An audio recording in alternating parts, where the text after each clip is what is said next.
A sacred mountain shrouded in mystery for centuries. Resting on the brink of revelation. Mount Sinai, the holy mountain where God gave Moses the 10 Commandments, thought for centuries to be on the Sinai Peninsula in Egypt. Could it be we've been wrong all this time?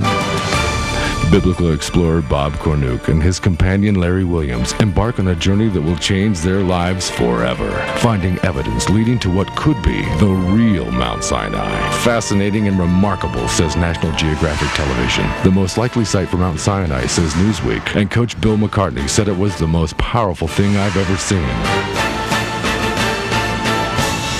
The search for the real Mount Sinai.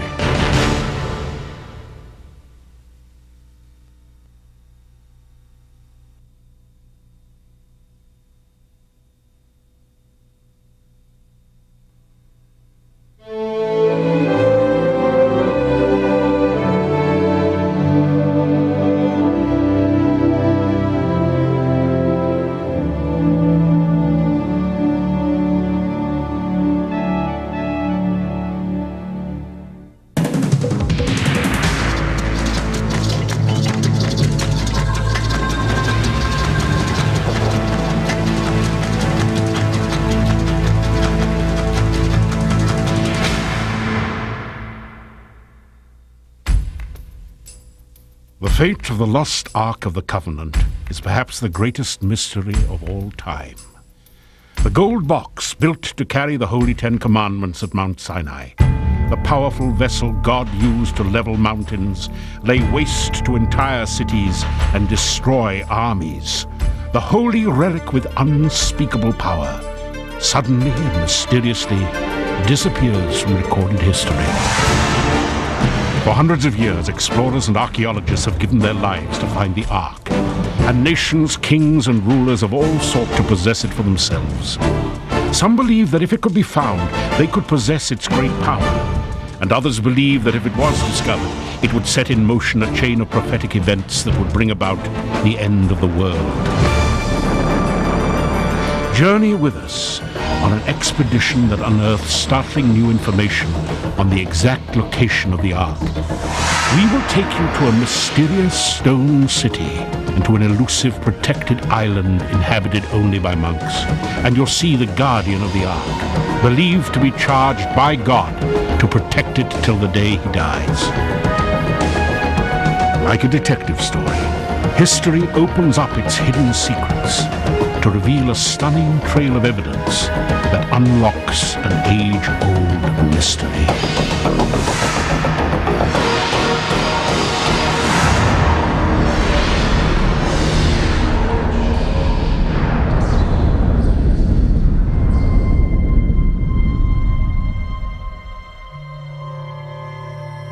It began for me by accident. Graham Hancock is a respected journalist and a best-selling author. As a correspondent for The Economist, he was assigned to the region of East Africa where his work regularly took him to Ethiopia. There he stumbled on a legend that would forever change his life.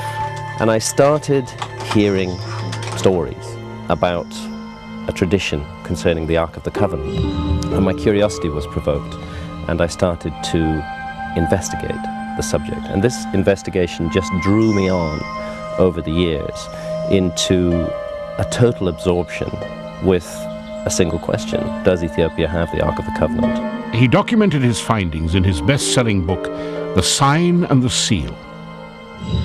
I got a copy of The Sign and the Seal by Graham Hancock, and it presented a very unique theory. And as I researched this book, I saw that it pointed to Ethiopia as a very strong candidate. Bob Cornuke is the president of the Bible Archaeology Search and Exploration Institute. His mission is to investigate archaeological discoveries and sites around the world that confirm and support the claims of the Bible. His work on the location of the real Mount Sinai grabbed the interest of scholars and made news headlines worldwide. So when Cornuke heard of the possibility that the Ark could still exist today, he couldn't dismiss it. So I had to go search for this object. I assembled a team, we went to Ethiopia, and we searched for the mysterious Ark of the Covenant. Our search begins on the other side of the world, in Ethiopia. Set in the mountainous region of the continent lies the oldest Christian nation in Africa.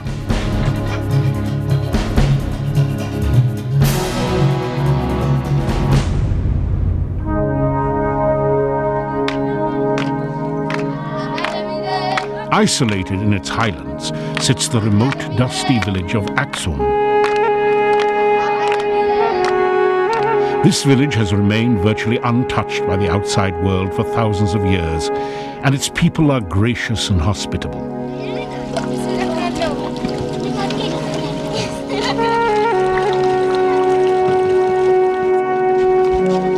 Theirs is a village much like any of the others in this part of Africa, except for one thing.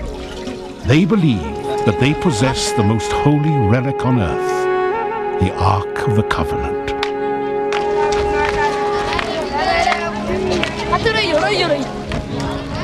This village is very remote, it's very archaic, and it's like going back thousands of years in time.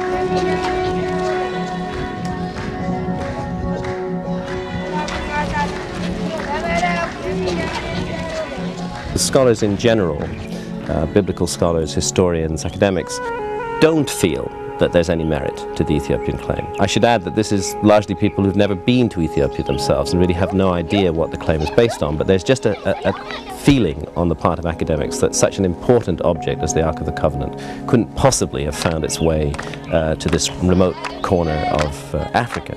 Those that would doubt the theory of the Ark of the Covenant in Ethiopia have not been in Ethiopia and seen the people worship this object. They are committed. There's over 50 million people that believe that the Ark of the Covenant is there.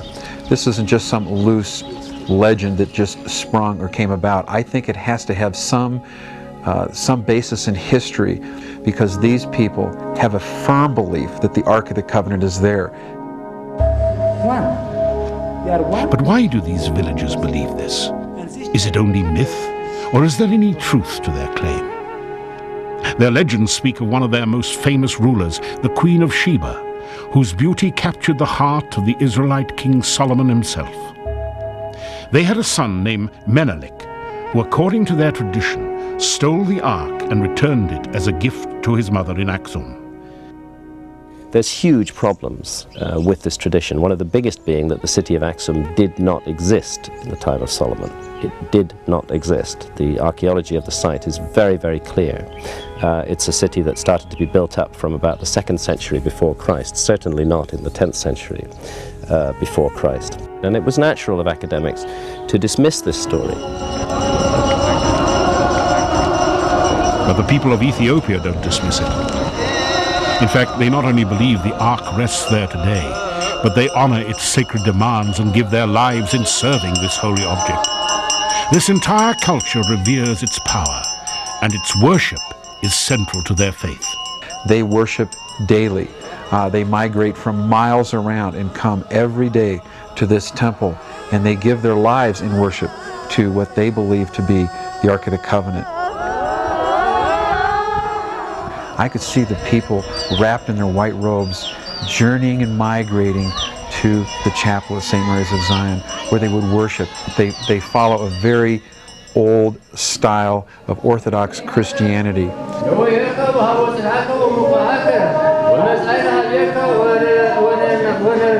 This strange country, the highlands of Africa, which practices an amazingly Old Testament form of religion, both in terms of Christianity and, oddly enough, Judaism, because there has been a traditional Judaic presence in Ethiopia for a very long time, that this country claims to possess the Ark of the Covenant.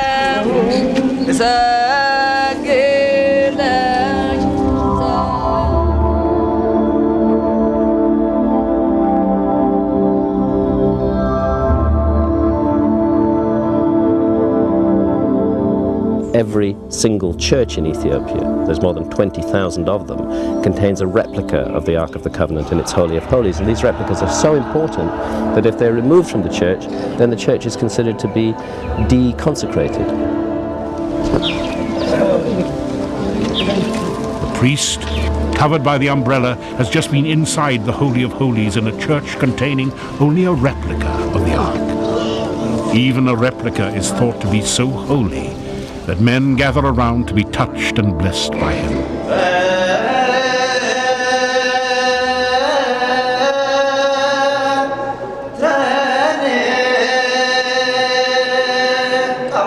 How do we account for this?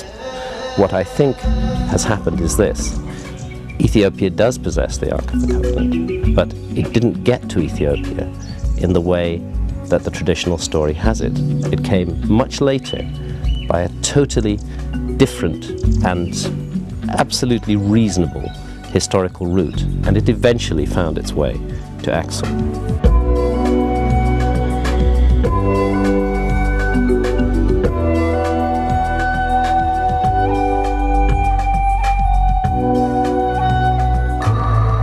Jerusalem, considered by millions to be the holiest city on earth, politically unstable and religiously volatile, this ancient city continues to this day to be a source of much intrigue.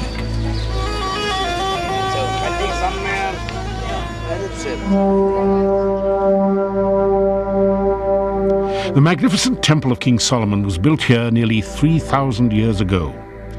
It was arrayed like no other structure on earth, and was central to the worship life of Israel. Now little of its former glory remains. This excavated western wall is one of its last remnants. Known as the Wailing Wall, it attracts Jews from all over the world to offer prayers for a rebuilt temple and a restored way of life. Thousands of prayers are offered on tiny pieces of paper and are placed in this 3,000-year-old wall.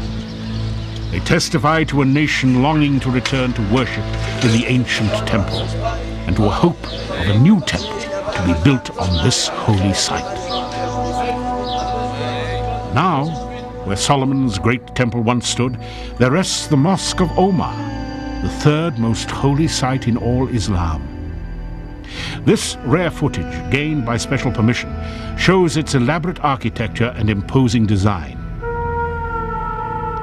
But below the dome lies the real mystery. This rock was once the highest point in Old Jerusalem.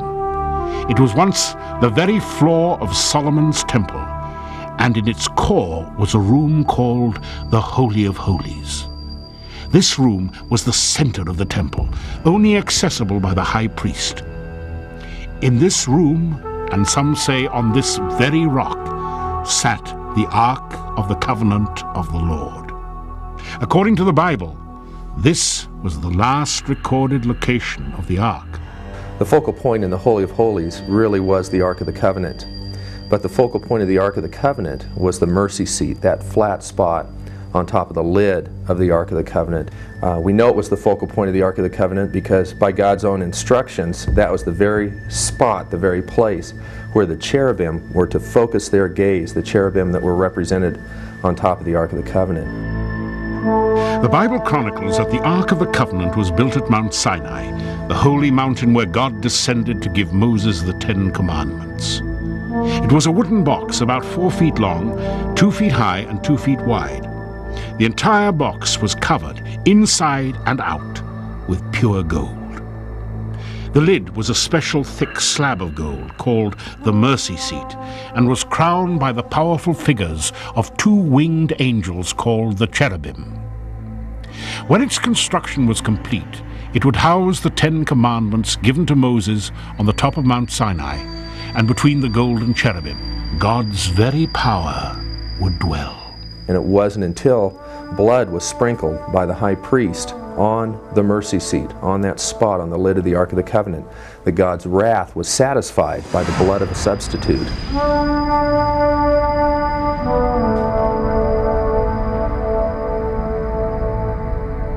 It was an extremely grave operation. The high priest had to be pure. He didn't dare go in without a rope tied around him that his body might be dragged out should he be struck dead in the presence of the Lord. But God in His grace and His mercy provided this means within the law of His wrath being propitiated, being satisfied by blood being sprinkled over the law or above the law. This holy object was so powerful, the Bible records, that it parted the waters of a mighty river, destroyed enemy armies, and if not handled according to God's holy specifications, destroyed those who touched it or who looked upon it. For the high priests of Israel, meeting God's presence at the Ark of the Covenant to atone for sin was central to Israel's worship. Today, Jerusalem is a city that has been thoroughly excavated. As Cornuke walked around the old city of Jerusalem, the remains testified to the hundreds of years of archaeological research. It seemed unlikely that the Ark could still be here. Throughout history, the Ark of the Covenant has been sought after by archaeologists, adventurers, rulers, and kings. Numerous theories as to its whereabouts have surfaced.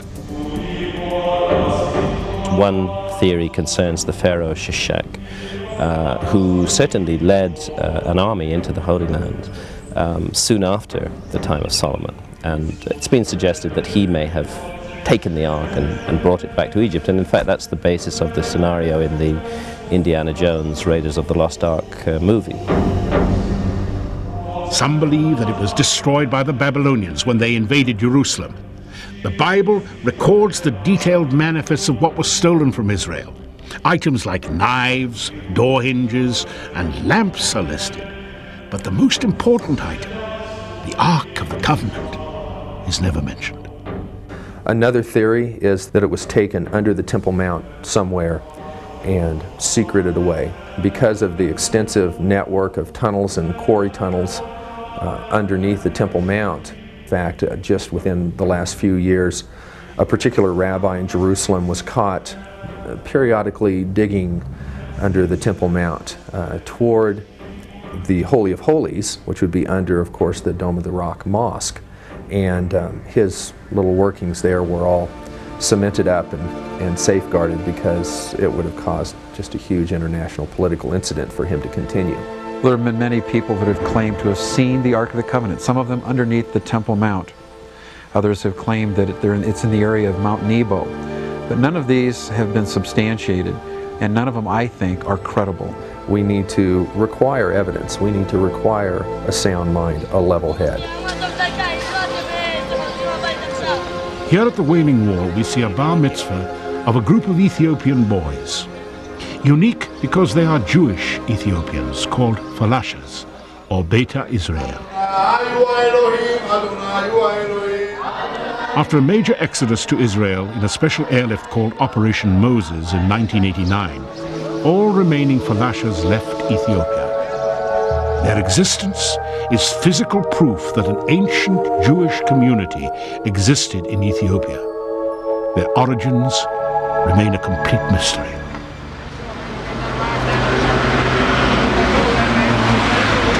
We're doing a documentary. Dr. Sholva Weil is a local scholar and expert on the black Ethiopian Jews. She met with Bob Cornuke at the Hebrew University to discuss them. And here in Israel there are about 65, not about, there are exactly 65,000 Jews of Ethiopian origin living in Israel today. And there's one theory that the Ethiopian Jews are simply descendants of Jews who lived in Egypt and remained there, and then years later wandered further south through Nubia and got to Ethiopia. Bob asked Dr. Weil about the African claim that they have possessed the Ark of the Covenant for some time in Aksum, Ethiopia. Jews all over the world, and other religions too, it's not just Jews, relate to the Ark of the Covenant as a sacred item. There is definitely a very strong legend that Ethiopian Christians possess the Ark of the Covenant.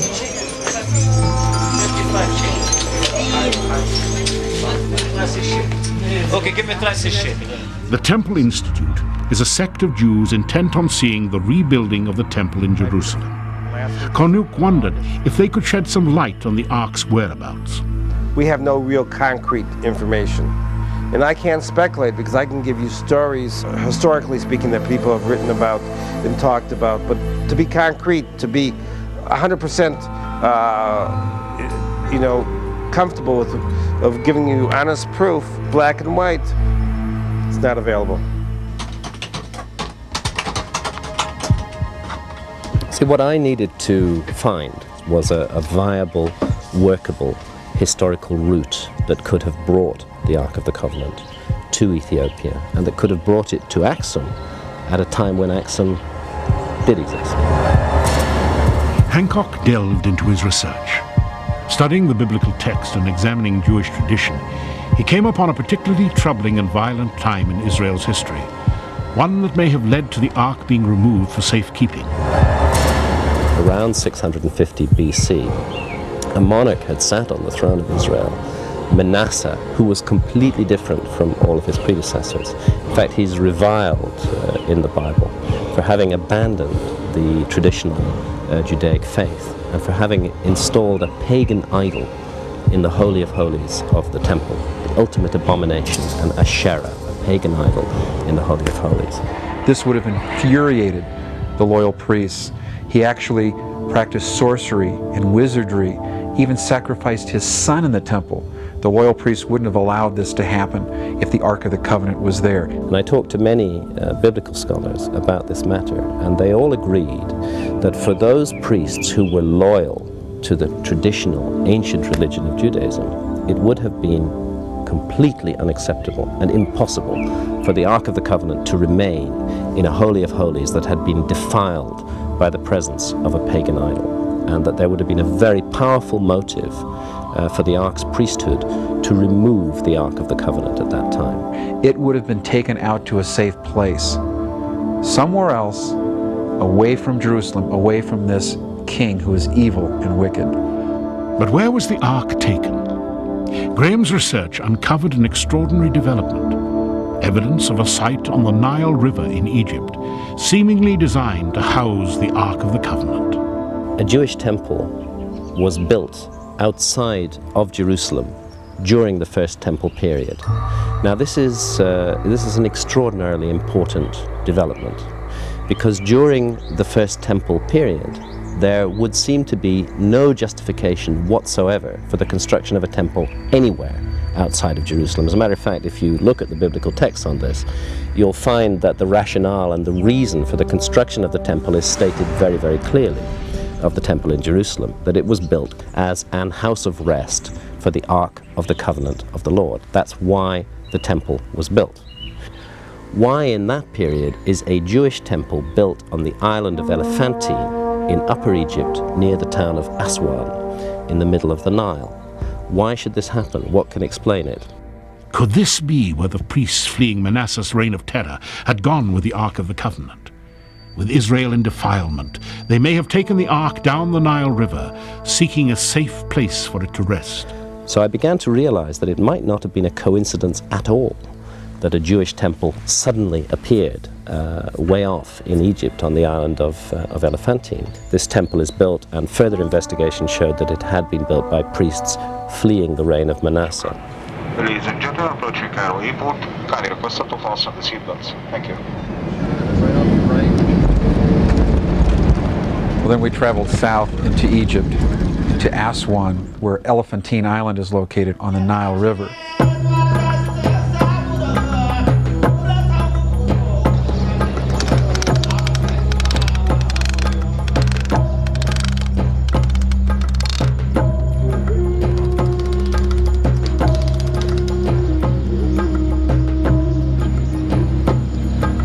It's a very small island. It's not a large island. It was a trading post in ancient times with trade between Egypt and Ethiopia, and it was strategically located right on the border of Egypt and Ethiopia.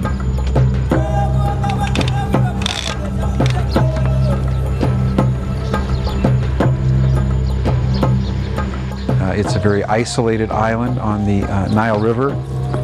They have right now a museum there. They have ancient ruins, and in these ancient ruins they say that they have found a temple that would have housed the Ark of the Covenant.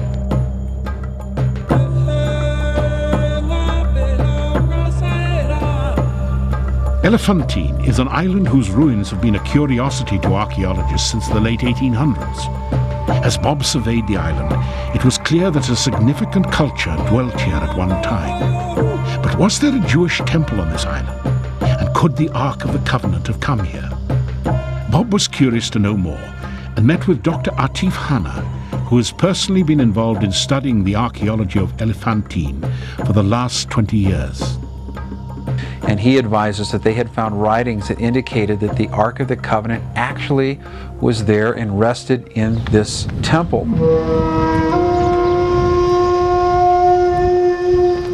A telling discovery was also made here: papyri and pottery shards used for ancient letter writing that had been passed between here and Jerusalem, asking for instructions on how to properly perform the blood sacrifice, a ceremony thought to be unthinkable outside of Jerusalem, and according to the book of Deuteronomy, against Hebrew law. If the ark came here, could it still be hidden? If not, what forces drove it from here, and what happened to the Jewish temple and the Hebrew priests who once lived here? It is again a well-attested historical fact that that temple was destroyed, burnt down in around 410 BC. But why was this temple destroyed? And by whom? Cornuke examined further and noticed that the Jewish remains weren't the only remnants on Elephantine. After all, this island is deep in the Egyptian desert that once held the Jews in slavery. Hieroglyphs and Egyptian symbols of pagan idols alongside Hebrew worship symbols pointed to an inevitable conflict. Dr. Hannah pointed to ruins of a Jewish colony that had flourished here. There was a Jewish temple with the same dimensions as Solomon's temple in Jerusalem, and nearby a large number of homes. But these Hebrews were in close proximity to a large Egyptian temple, also on Elephantine. And as we explored and researched on this island, we found inscribed on the granite blocks and on the old ancient walls these ram gods, these Egyptian ram gods. And we found that the rams were worshipped by the Egyptians. And there could have been great conflict with the Egyptians because the Egyptians worshipped the ram god and the Hebrews sacrificed the ram.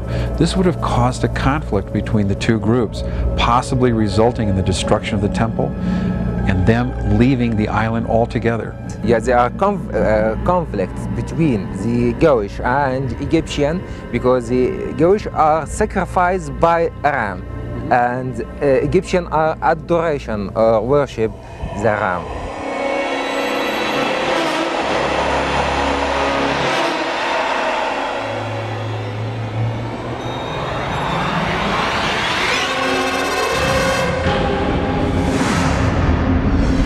There's no evidence that the Jewish community was massacred or murdered at Elephantine. What happens is they just vanish completely from history, and we never again learn as to what happened to them. This conflict led to the temple being destroyed, and the ark once again mysteriously disappears.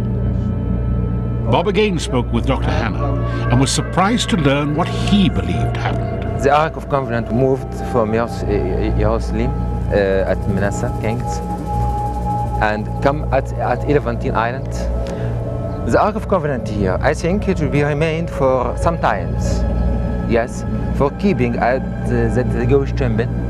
At the 3rd century before Christ, with some of Jewish community which be here, are moved to south to keep it, to Abyssinia or Ethiopia in the south. The Ark of Covenant are still until now in that area. Really? Yeah. They could not flee north through a hostile Egypt, so they fled south, following the Nile River system, down through the Sudan. That is very special things for all the world. If it's that still until now, we hope Ethiopian tell us and published something about that. Dr. Hannah obviously took the powerful Ark of the Covenant very seriously. Yes. He knew it was nothing to be trifled with. I think it is a great secret. It is too much power. Too much power. So the Ark once again headed south, transported for safekeeping on the mighty Nile River. And that Nile River system leads ultimately to one of the two sources of the Nile. One, of course, is in Uganda. The other source of the Nile, the Blue Nile, where most of the Nile's water comes from, is in Lake Tana in the highlands of Ethiopia.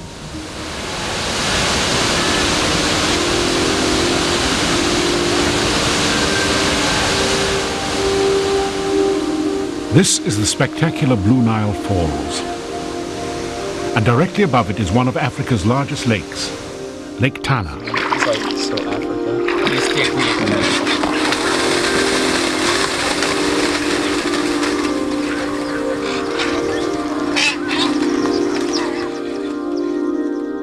Because I also did extensive research work on Lake Tana. And this is where the pace of the investigation began to really speed up. And I found a most curious, remote island called Tana Kirkos.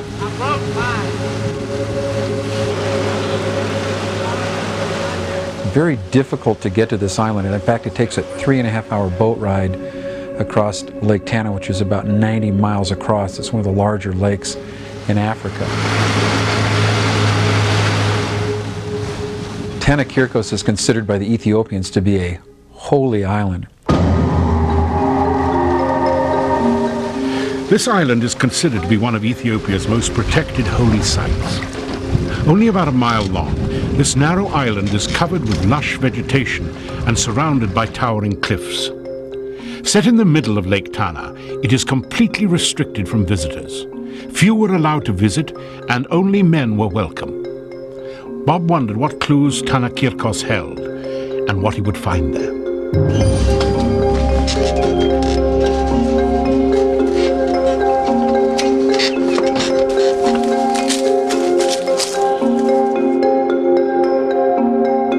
And arrived at this island, we were met by these monks that were dressed in literally rags and had no shoes, and they lived as they did thousands of years ago. They ground their own corn, they lived in thatch huts, and we were like stepping back into time. When you come to the island, you live there for your entire life. They recruit from the villages around, and they get young boys that are worthy, and their parents bring them and offer them to live and worship at this holy place, Lake Tana. These monks were a mystery. Shy and withdrawn, it was apparent they were uncomfortable with visitors. Is it possible they were once the Ark's caretakers? Did these holy men possess secrets about the Ark of the Covenant? And the monks told me a very detailed variant tradition of the Ark of the Covenant story. But they said when the Ark was brought from Jerusalem to Ethiopia, it wasn't first brought to Axum. It was first brought to their island, to the island of Tana Kirkos, and it remained a cult object there for hundreds of years. We have just arrived on Tana Kirkos Island. It is legend by the Ethiopians that the Ark of the Covenant rested here on this holy island, and that it was placed in a tent on this very rock ledge.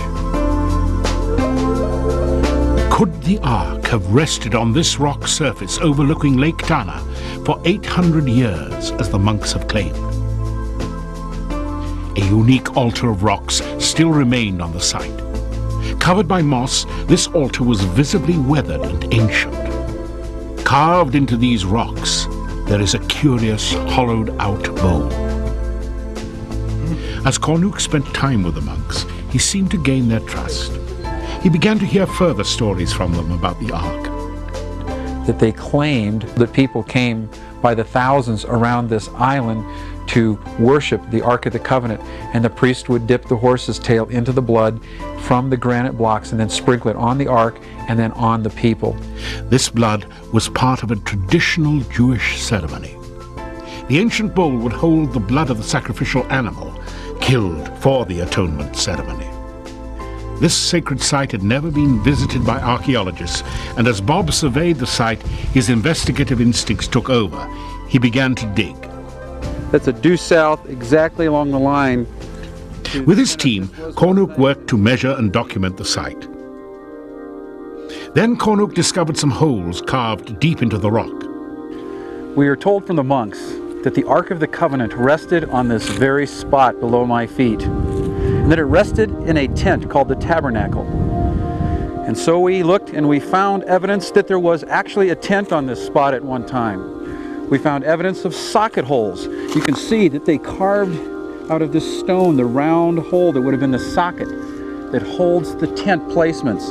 And we found these in a north-south direction and an east-west direction. And we found one 13 feet this way, and we walked directly over in an east-west direction, and we found one right here 13 feet away from the other socket placement. And we found that these socket holes fit roughly with what the description was given in the Bible for the size of the tabernacle.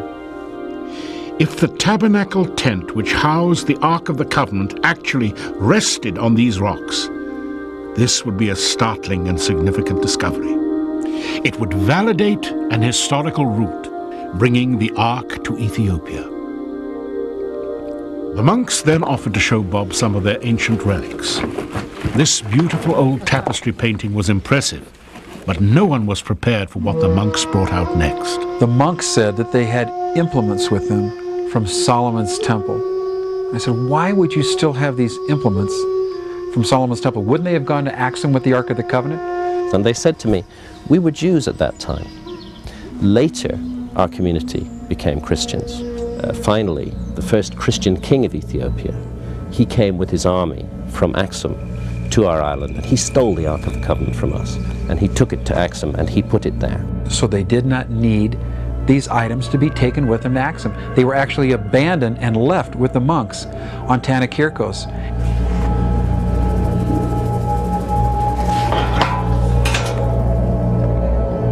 Okay, the monks have brought this bronze, very corroded bowl out. They call this a gomer. They say that they put blood in this during the blood sacrifices, and that someone would stir it to keep the blood from coagulating. It was used in the blood sacrificial services. They tell me that this bowl came from Solomon's temple. If that's true, this would be the only known implement from Solomon's temple to exist in the world today that can be verifiable.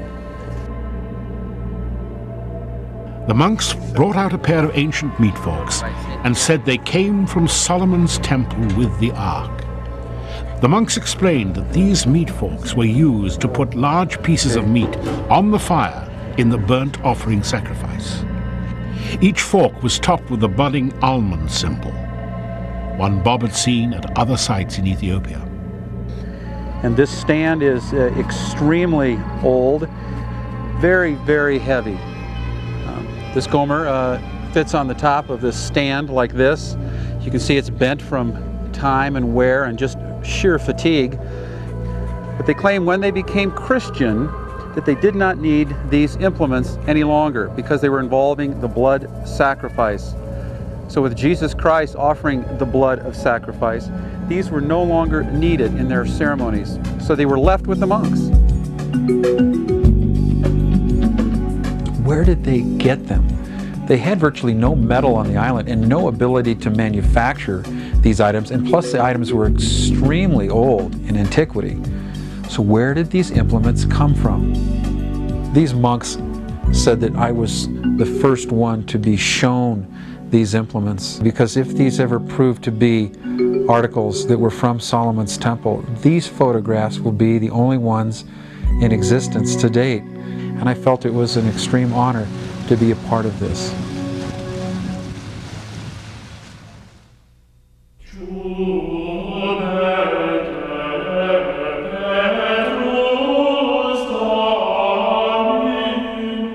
The obsession with finding the Ark of the Covenant has been around for centuries. In 1099 AD, a highly educated and rather mysterious sect took a special interest in finding and possessing it. A very curious group of European knights at the time of the Crusades, the Knights Templar, who were called the Knights Templar because their headquarters was actually on the Temple Mount in Jerusalem, had taken a very special interest in the Ark of the Covenant.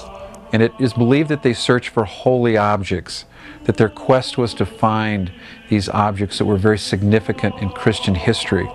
Obviously, they would have been searching for the Ark of the Covenant. The background to their presence in Jerusalem is really rather a mysterious one. And it seems that they functioned somewhat like archaeologists in Jerusalem. They actually dug tunnels underneath the Temple Mount. They excavated the Temple Mount. They were looking for something. And some attribute their knowledge and their building skills to building the Gothic churches that we find in France and throughout Europe today.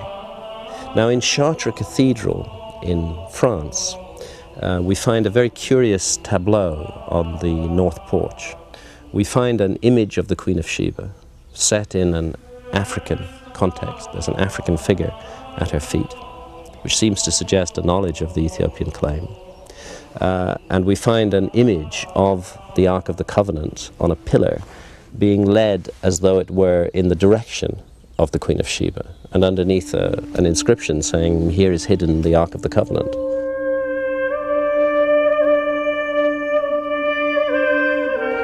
The curious thing is that at exactly the time that the Templars were in Jerusalem, an exiled Ethiopian prince was also in Jerusalem, and his name was Lalibela. And he rather miraculously retook his kingdom, went back to Ethiopia and became king of Ethiopia, and then built a group of the most amazing churches that exist anywhere on the face of the earth, carved out of solid rock in the highlands of Ethiopia at the city that now bears his name, Lalibela.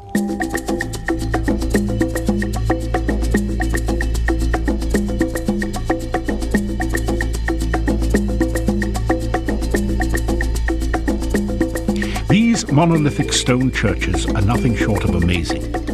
Rising as a testament to great architecture and engineering, they are carved out of a mountain of solid granite. When we arrived at Lalibela, it was one of the most amazing and mysterious places I have ever seen. How were these immense stone churches carved out of one piece of stone? It's a mystery even today. Connecting these churches is a unique underground labyrinth of tunnels and narrow passageways with offset crypts, grottos, and galleries. This place is as ethereal as it is beautiful. The characteristic form of architecture of Lalibela, these rock-hewn churches which are literally cut out of the solid rock, it creates an otherworldly feeling when you go there. And it's almost like stepping through a window back into a lost world where anything is possible. Anything is possible, even the presence of the Ark of the Covenant.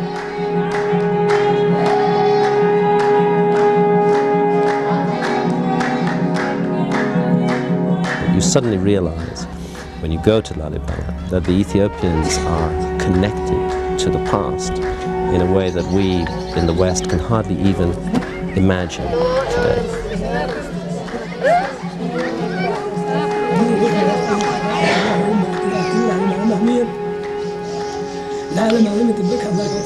It is not uncommon to find monks here, lifting their prayers to God as they have for centuries.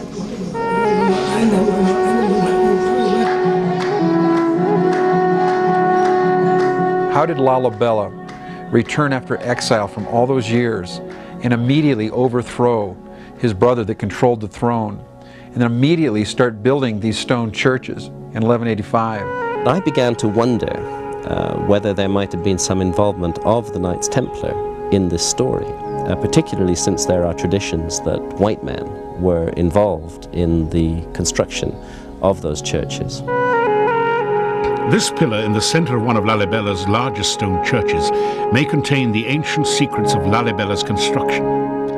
It is completely wrapped in a very old shroud of cloth.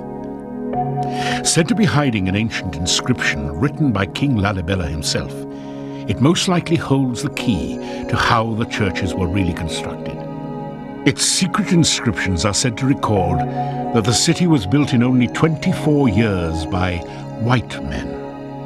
But its cryptic writings are guarded carefully by temple priests. Even one of Cornuke's crew was driven away by a temple priest and warned when he sought to touch it. What mystery could this pillar reveal? The tales that are told about the construction of Lalibela, in my view, fit perfectly with the notion of a group of builders who come to Lalibela, who have very advanced building techniques at their disposal, and who apply those techniques to the construction of the churches. Later, it seems that the work has been done by angels or supernatural beings. If the Crusaders and the sect of Knights Templar left Jerusalem to build Lalibela's great city, they would have left their remaining forces in Jerusalem vulnerable to attack. Then we find that Crusaders were overrun by Muslim forces and had to leave the temple in Jerusalem. Was it that their forces were fragmented, that they all migrated to Ethiopia to build these churches, that they went there because Lalibela enticed them by saying, I have the Ark of the Covenant? There's an enormous amount of circumstantial material which suggests that this rather secretive group of warrior knights may have been present in Ethiopia, may even have gone there to look for the Ark of the Covenant after their search in Jerusalem proved fruitless. But we found inscribed all over these huge rock-hewn churches signs that the Knights Templar were there. There are a number of Templar mementos around Lalibela. The repetition of the Templar cross, and you see this particularly in the Church of St. Mary at Lalibela. An image of Jerusalem is also found painted inside the same church with a Christian cross above the dome. There are many things to suggest that there was a curious, secretive foreign presence in Lalibela. We're in the ancient stone church of St. Mary's, and above me is a very unusual symbol. It is the Star of David with a red cross in the middle. This red cross could possibly be from the Knights Templars that came here to carve these magnificent stone churches.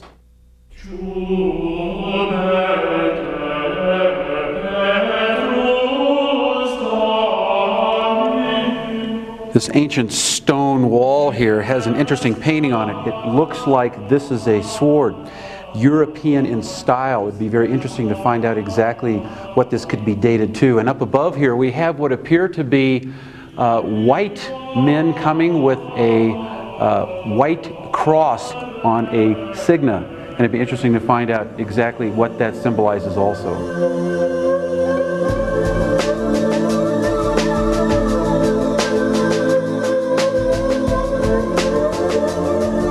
These are the ancient rock-hewn churches of Lalibela, believed to have been carved at the end of the 11th century. And this symbol up here symbolizes the second Jerusalem according to the Ethiopians. And if this is true, it's very interesting because this could be the place that they carved out of stone to house the Ark of the Covenant. Well, the city is a sort of replica or model of the Holy Land of Israel. It has a river Jordan running through it. They have a Golgotha, the Mount of Olives. All these indications that this is a second Jerusalem, the second location of where the Ark of the Covenant should be housed. It's dedicated to representing the Holy City there in Ethiopia.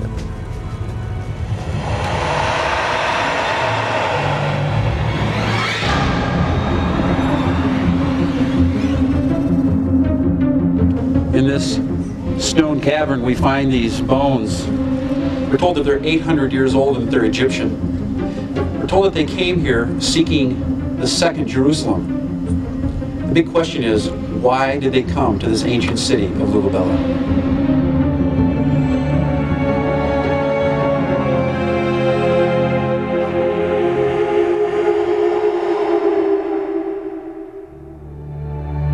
Right in front of us was this immense moat that protected this stone church that rose from this foundation. And we realized then that it was probably an immense, elaborate system of protection to protect whatever it would be inside these churches. And as we left the amazing city of Lalibela, we thought it didn't appear that the Ark of the Covenant ever made it there at all. Suddenly, all the pieces of the jigsaw puzzle fit together. We have strong evidence that the Ark is gone from Jerusalem before the Babylonian invasion. We have a Jewish temple built hundreds of miles to the south on the island of Elephantine in Egypt with the same dimensions as Solomon's temple. 200 years later, that temple is destroyed, and at more or less exactly the same time, we start hearing of a tradition of the Ark of the Covenant in Ethiopia and on this island of Tana Kirkos on Lake Tana. And the monks there saying that they had the Ark of the Covenant on their island for 800 years before the Ethiopian Christian king came and took it to Axum is the final piece of the puzzle. So Cornuke made his way back to Axum, Ethiopia, to visit the complex where the Ark of the Covenant is said to be housed today. Bob met with the senior monks, who explained. When I met the chief priests and the deacons in Axum, I formed a relationship, and we started a dialogue, and then I started to visit them daily. And of the Ark of the Covenant, the last resting of the Ark of the Covenant is in Axum. This is the building the Ethiopians say is the final resting place of the Holy Ark of the Covenant. A small building. This tiny sanctuary chapel is the very center of spiritual life in Ethiopia. Worshippers gather around the building to pray, knowing that they can never set their eyes on its holy contents, because they believe they will be struck dead by God's holy presence. The structure was surrounded by a fence, a high metal fence with pointed tips to keep people from going inside, and it seems as if they want to protect this object for a long time. At one time, Axum was a mighty kingdom. It was the capital of a great kingdom, and we can see the monuments there today that are just lying about as testimony to this great civilization. This enormous rock-hewn pillar, or stele, was once the largest piece of rock ever quarried on Earth. It is part of the ruins of old Axum, which testify to the powerful dynasty and civilization that once was the Axumite Empire.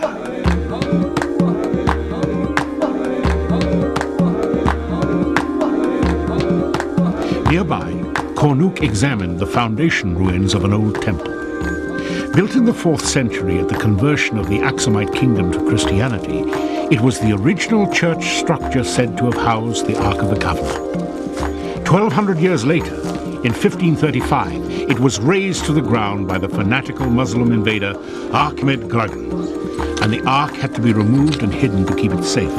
Finding these pottery shards here that are in this ancient footing and foundation stones of the original sanctuary, where it's believed that the Ark of the Covenant rested 1,600 years ago when it was brought here by King Izana.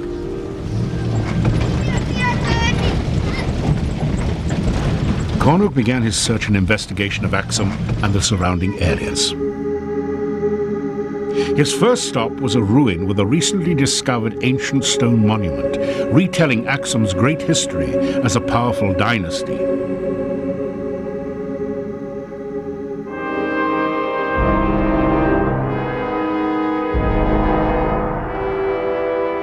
Cornuke descended the steps into the underground palace and treasury of Emperor Caleb, a powerful Christian ruler who ruled from 514 to 542 AD. Christianity had come to Axum. This is King Caleb's palace, so we know that Christianity had an influence at least 600 AD. Evidence was everywhere of an ancient Christian presence. These walls were decorated with small crosses, further testifying to Axum's strong Christian heritage. Bob wondered if these ancient Christian believers could have possessed the Ark even back then. One eyewitness account by a 13th century Armenian geographer, Abu Salih, spoke of the Ark being carried in Axum by men who were, quote, white and red in complexion with red hair. Could they have been the Knights Templar who also carved these crosses?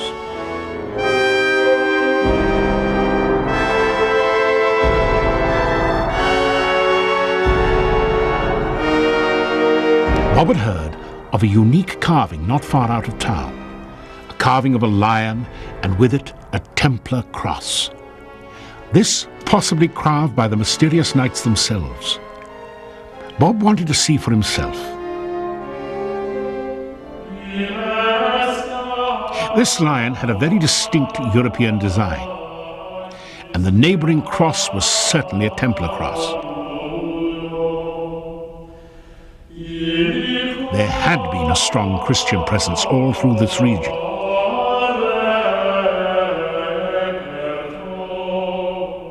I had a chance to meet with the deacons at the church and some of the monks and the elders at the church. And we spent a long time talking about the Ark being there. They are totally convinced that the real Ark of the Covenant is in the chapel in Axum. Cornuke knew it was a distinct honor to meet this council. They controlled the destiny of the Ark of the Covenant. And after hearing of Cornuke's discovery of Mount Sinai, they invited him to meet with them to discuss their claim and their plans for the future. There was one question, however, that Bob had to have answered. Are they ever planning to reveal the Ark to the world, or will it remain hidden forever?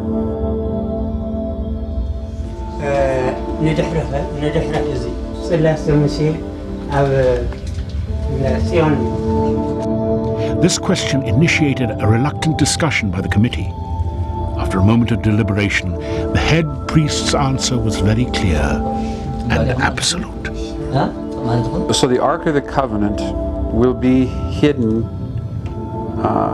in St. Mary's forever. It will stay here and be guarded.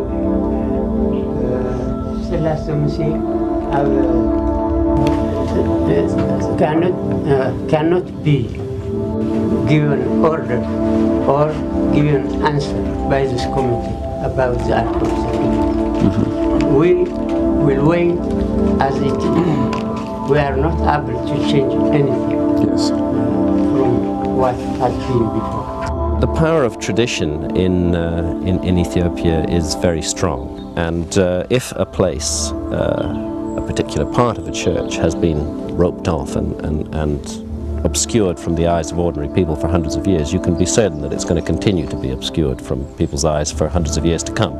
This is a matter on which the Ethiopians are extremely firm and extremely strict. There's only one man who's allowed to see the Ark of the Covenant, and he is the monk who is appointed as the guardian of the Ark, and they see him as a direct line descendant of the high priest of Jerusalem. The unique opportunity we had was that we were invited to have a meeting with the guardian of the Ark, and he led us to the gates, and the guardian walked forward and talked to us. The guardian, the 30th in Axum's history, is the only man in the world allowed to set his eyes on the Ark of the Covenant. Chosen for his absolute purity, his priestly duty is to protect and care for this holy object. Within the confines of this fence, he will spend the rest of his life as the Ark's guardian. He can never leave. They're not trying to sell themselves as the owners of the Ark of the Covenant to anybody. They don't care if the outside world believes them or not. It's a matter of supreme indifference to them. They know that they have the Ark of the Covenant. They don't need to persuade anybody. There's a calm dignity and surety about these people. And I was told by one of the priests, who I become friends with, Barani Maskal, he told me that there was an old man who was a chief priest in the area for 50 years, that he actually, on 2 occasions, was allowed into the temple, and his eyes looked upon what he says is the Ark of the Covenant. And we visited this old man at his house. It's believed to be over 100 years old. This is Kashe Jeves.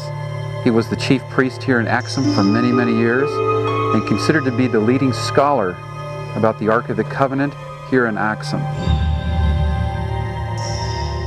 Has he ever seen the Ark of the Covenant in St. Mary's of Zion Church? ንሶም ኣብ ስልጣን ኣብ ዝነበሩሉ ግዜ ይኹን ኣብ ኣክሱም ኣብ ዝነበሩሉ ይኹን ይፈልጡ እዮም እዩ ዝብል Yes. Yes, he has. He has.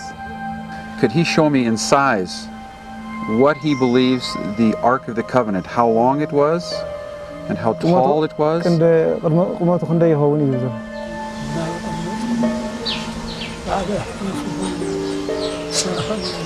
It is rectangular shape. It's but rectangular. The length is this one. It's the length is this one. So it's this long? This, yeah, like this shape. This like this? Yeah. And he is saying that the ark... Bob was confused. The ark was described as no larger than a book, not fitting the biblical description at all. But through further discussion, the semantic discrepancy became evident. To the Ethiopians, the Ark of the Covenant is the tablets of the Ten Commandments, and the gold box is only their container. And is the container made of gold? Yes, of course. And what is on top of this gold container? Yeah.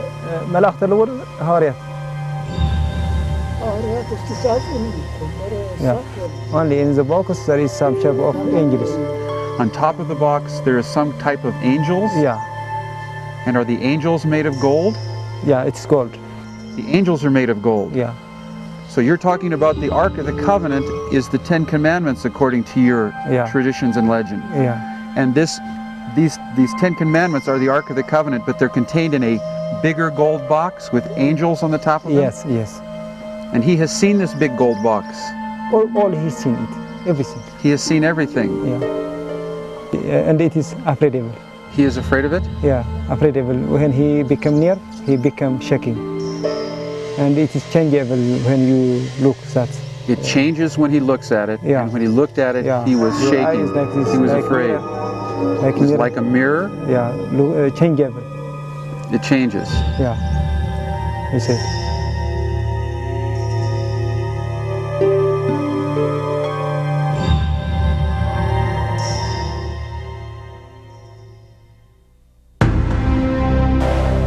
Monks claimed that they possessed more than just the Ark of the Covenant. With the Ark came other implements for worship from Solomon's temple. The monks agreed to show these items and remove them from the temple treasury. This crown was said to be worn by the chief musician, one of 3 musicians who traveled in procession with the Ark. And then these monks entered the temple treasury and they brought out these hammered silver trumpets, very long trumpets and very ancient trumpets.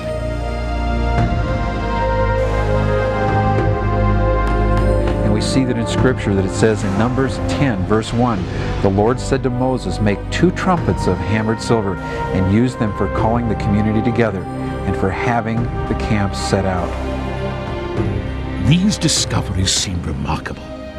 But were these trumpets really relics from Old Testament times? Could they be identified as trumpets from Solomon's temple in ancient Israel? An important clue sits nearly 3,000 miles away in Rome, an arch dedicated to the Roman Emperor Titus. In this parade of victory, trumpets are seen, and they are clearly from ancient Israel. When Titus sacked Jerusalem, he brought these trumpets back and paraded them through the streets of Rome. And a contemporary, an eyewitness that actually saw the trumpets, chiseled these trumpets on the archway in Rome at the Ark of Titus. And these trumpets seem to match perfectly with the trumpets that were brought from the treasury at St. Mary's of Zion.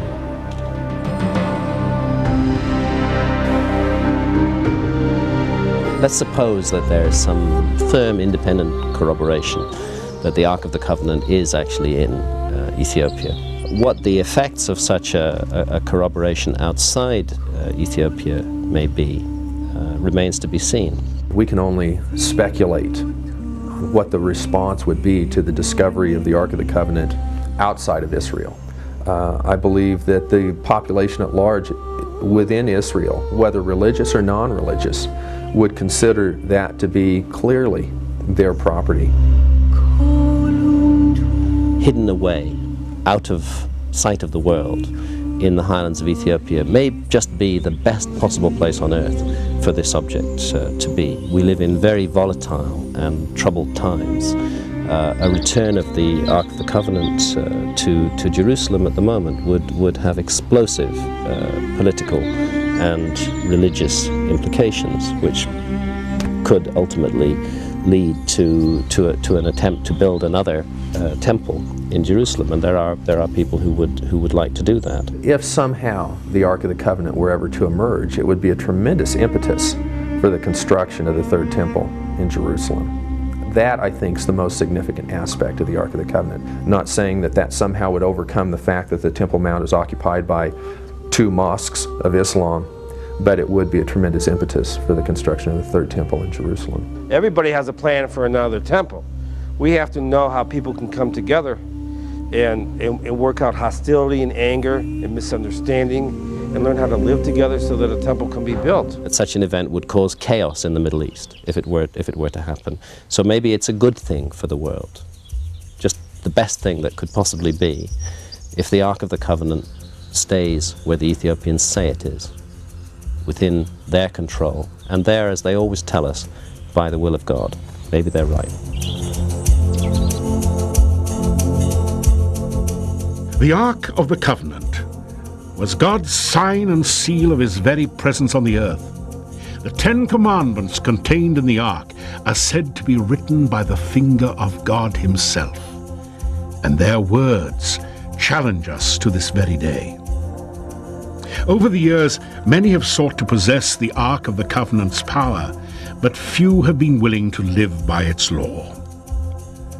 One thing is clear: the Ark of the Covenant's awesome power will remain God's, and God's alone.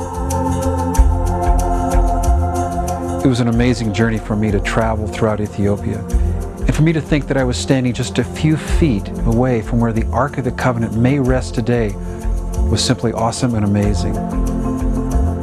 But the Bible says that God no longer dwells in temples made by men's hands, but in the hearts of those that would believe in him and trust him. For me, that's the greatest discovery of all.